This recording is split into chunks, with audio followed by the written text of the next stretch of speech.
Imagine two young people deeply in love. They have prayed, they have planned, they have sacrificed. They step into marriage believing love alone will carry them forward. But before their bond fully forms, before their emotional foundation becomes strong, a third voice enters the home, not an enemy, not a stranger, someone they respect, someone they love, someone they feel they cannot say no to. An in-law moves in. At first it feels harmless, even helpful, supportive words, shared responsibilities, familiar comfort. But slowly, quietly, almost invisibly, tension begins to grow. Misunderstandings multiply, boundaries blur, and what began as a loving union becomes a home divided by silent loyalties. Now pause and consider this carefully. Why does this happen so often? And why do so many couples underestimate this danger, especially in early marriage? Marriage is not just the joining of two people. It is the creation of a new emotional system. In the early years, couples are still learning how to communicate honestly, how to resolve conflict, how to trust deeply, how to form a shared identity. Psychologists call this stage bond formation, and bond formation is fragile. Think of it like pouring concrete. While it is still wet, it must not be disturbed. If shaken too early, cracks form that may never disappear. This is what happens when strong outside influences enter too soon. Here is where many marriages quietly weaken. One major danger is interrupted emotional bonding. Newly married couples must learn to depend on each other first. But when an in-law lives in the home, dependence shifts. Advice is sought from a parent instead of a partner. Decisions become triangular instead of united. Emotional loyalty becomes divided. Instead of we against the world, the marriage becomes me, you, and someone else. And unity slowly weakens. Let this sink in. A marriage cannot grow strong if emotional energy is constantly redirected outward. Another hidden danger is authority confusion. In many cultures, parents naturally carry authority. But marriage requires a transfer of authority. When an in-law stays too early, old family patterns often remain in control. They may unintentionally dominate decisions, correct behaviors, criticize habits, reinforce roles from a previous generation. The couple then struggles to define who truly leads the new home. Without clear leadership boundaries, tension does not explode, it accumulates. And accumulated tension always finds an outlet. Another danger, rarely discussed, is suppressed communication.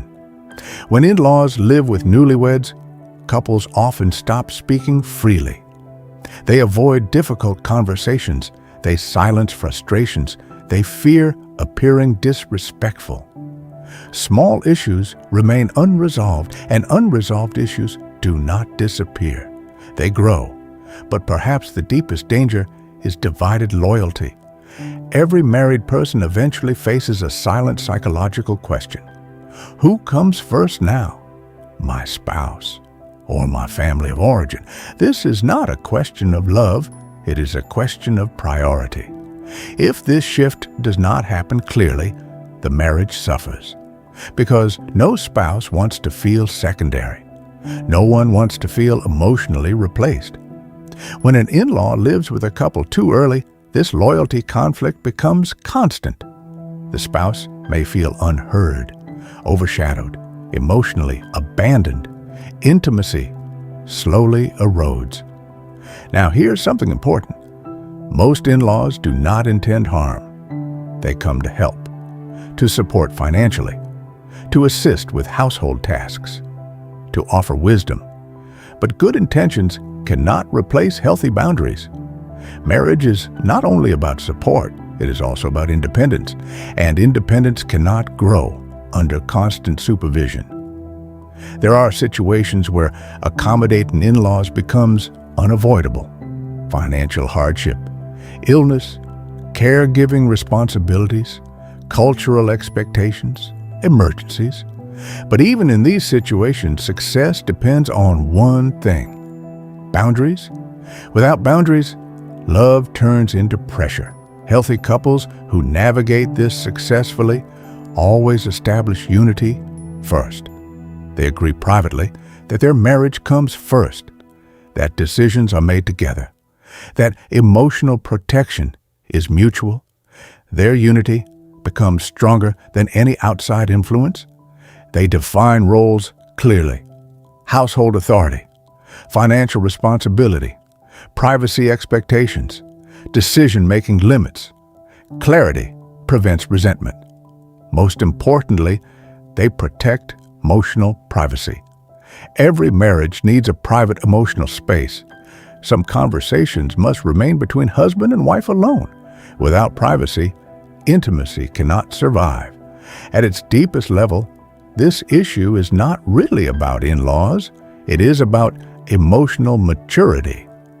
Marriage requires a psychological transition from being someone's child to becoming someone's partner.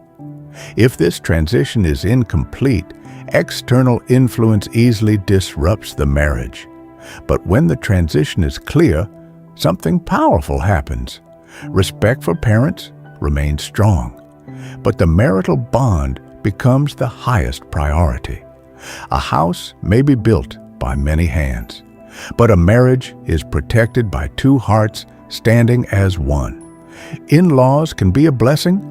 They can bring wisdom, love, and support. But when introduced too early without boundaries, they can unknowingly weaken the very marriage they wish to help. The strongest marriages are not those without outside influence.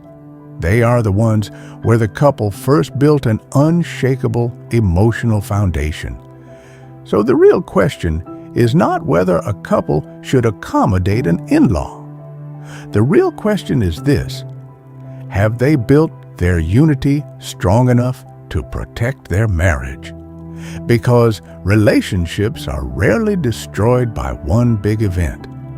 They are shaped by small decisions made early, and those early decisions determine whether love grows stronger or slowly fades over time.